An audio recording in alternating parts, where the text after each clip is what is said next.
Hey guys, have you ever wondered how to fully renovate an outdated kitchen like this one into a modern kitchen like this one for under $5,000 material cost? Well, today I'm going to show you how. By the end of this video, you will see what I did and how I did it and what materials I used to turn this outdated kitchen into a nice new open space and a modern living.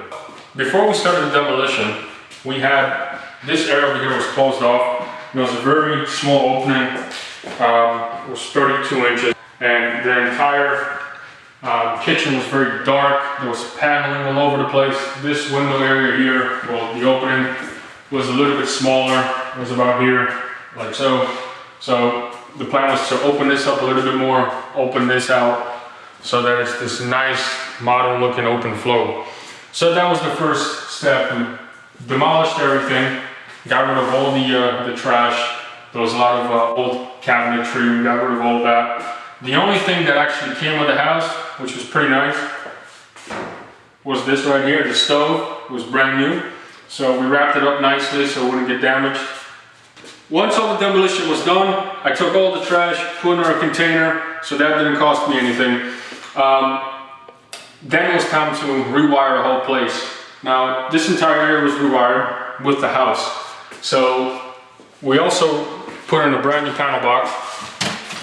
As you can see, past inspection. That's always good. So our electrician did that. Rewired the whole kitchen.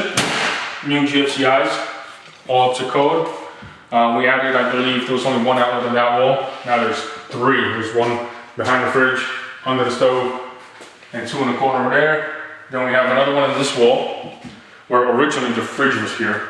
So that was kind of ridiculous, and the old owner had like an extension cord, a really Jimmy rig running into that outlet. So we updated that as well. The cost of the electrical for this area cost about $1,000. Next step was to drywall everything. So everything was drywalled up. When the demolition was done, these walls were left alone. So I didn't have to drywall that. These walls were left alone as well. Excuse me. So we didn't have to bother with that. But we framed out a header. We put a 2x8, two of them flush together as the architect wanted to support the load. And then that was sheetrocked over, drywalled. And this wall was very basic as well. It was just sheetrock. The drywall process cost me around $200 for all the materials. And then it was time to start installing the tile floor. The tile floor is also from the Home Depot. There's about 200 square foot here. This tile is fairly cheap, I believe. It was only $1.10 a square foot. So it cost me about $270 with the self-leveling cement that I used to level off the floor and thin sets, including the grout. The grout color here is, I believe it's slate gray or silver gray. It will be in the description. But those colors are extremely similar. So as you can tell, we picked that color to match the, I guess like this gray area over here of the tile. Those are 12-inch by 24-inch. Very modern, very popular nowadays. So as you can see, you don't have to go for broke buying nice looking tiles. You can always go to Home Depot and see what they have. Sometimes this is a little, I guess, tip and a mini tip. If you ask them, what do you guys have on clearance? Sometimes they might have just enough square footage for you to get something like this for half the price. So there was another tile very similar to this that they were selling for 49 cents a square foot, but they only had 150 square feet, so I couldn't buy it, unfortunately, because I would be short on the amount.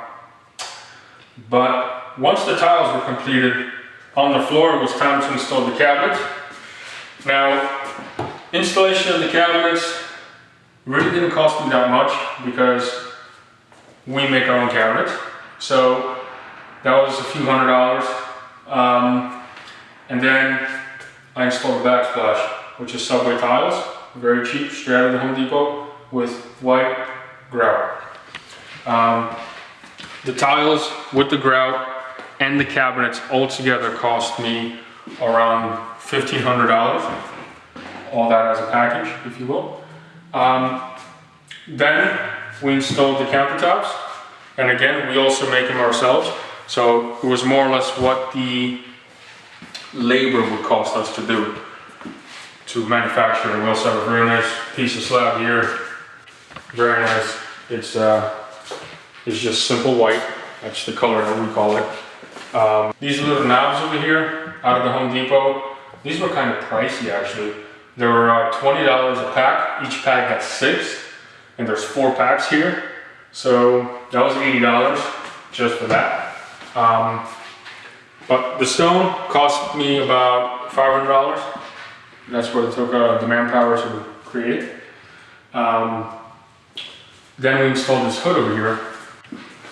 It's actually the breaker's off, but it takes all the smoke from the stove when they're cooking.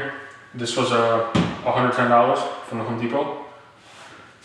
Newton stainless steel. The refrigerator, GE, General Electric, $640, $650 I believe, out of the Home Depot as well. Nothing fancy, but stainless steel, can't go wrong. There's some water. If anyone's thirsty, let us know, we'll send you a bottle. Freezer, great stuff. Lights don't turn on because we have to break this off right now. There's no need to have power running when we're not in the house. Be green, guys. Then we installed some crown molding. This is the part of like splashing some cash. When you're way under budget, you could kind of start going a little ridiculous in certain things. So it's quite funny. This was $40, and we also have some over here. Now we have some more trim around the entryways, and this was just cabinet grade plywood. Cabinet grade plywood costs around $45, $50 a sheet, depending on your location. I bought 5 sheets for $250. I actually manufactured everything from radiator covers throughout the whole property, all the molding and trim. This is all made from 5 pieces of plywood, so all throughout. This over here is actually a breakfast bar made out of granite, out of the quartz. So you can go on the other side here and just sip a cup of coffee in the morning. So this was very nice. Let me know which material you like the most out of this kitchen, which design you like, which design you didn't like, what you would have done differently. So be sure to like, share, and subscribe, comment down below, and let me know your thoughts, and I'll see you in the next video. Have a good one.